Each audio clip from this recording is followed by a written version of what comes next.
I know this must come as a real shock to you, but Gordon is your son. I was pregnant when we divorced and I didn't tell you. Instead, I quietly married Hugo and raised Gordon as if he belonged to me, said my ex-wife Rita.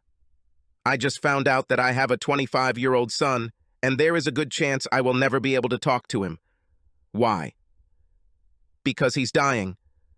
The only reason Rita came to me was for a kidney.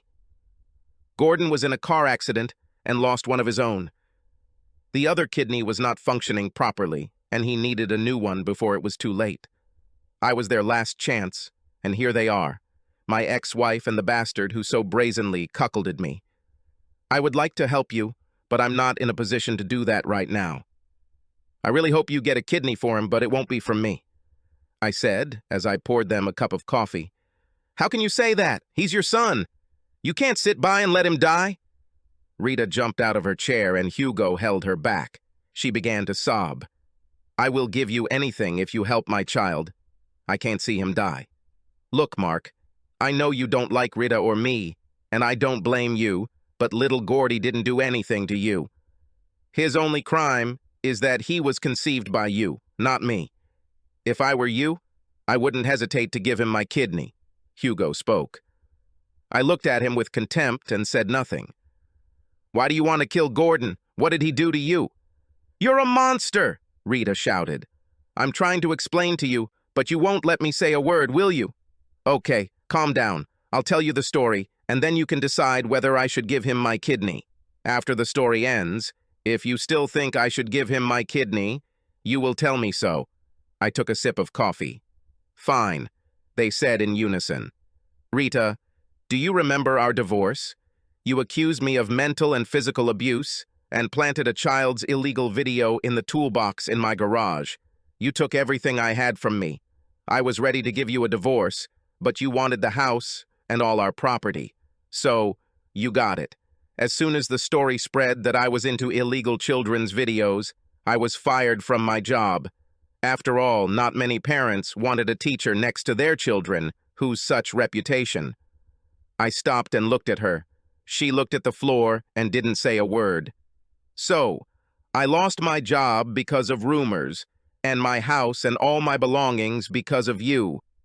You've already cleared out all of our savings, and the amount I received in the divorce barely covered the attorney's fees. A week after the divorce, I found myself penniless and homeless. I wandered around until I stopped at a church in a rundown part of town. Gradually, over time, I began to teach children there. At first, the priests allowed me to teach them only under strict supervision. Later, when they realized I was not the monster they made me out to be, I was allowed to teach unsupervised. I got up and started pacing around the room. I met a sweet little girl there. She was about 5 years old at the time, the most precious little creature I have ever seen. She was an orphan who was sort of adopted by the church. She was always there and made our lives a little brighter every moment. One day we found out that she had a severe heart defect. The church could barely keep its doors open with the funds they had. We tried everything to find money for her operation. All the priests, children, and volunteers went door to door, asking for donations. We raised money for the operation $1 at a time, but we were still several thousand short. I wasn't worried because I had a plan. I walked over to the wall and pointed to a photograph of an attractive young lady on the wall. This is Amanda, my daughter. I adopted her as soon as she got better, and I got a job. I sat down quietly and took a sip of coffee. What does this have to do with the fact that you don't want to give a kidney to your son? Asked a rather excited Rita. I made up for the lack of money selling my kidney. I saw how her last hope of saving her child collapsed.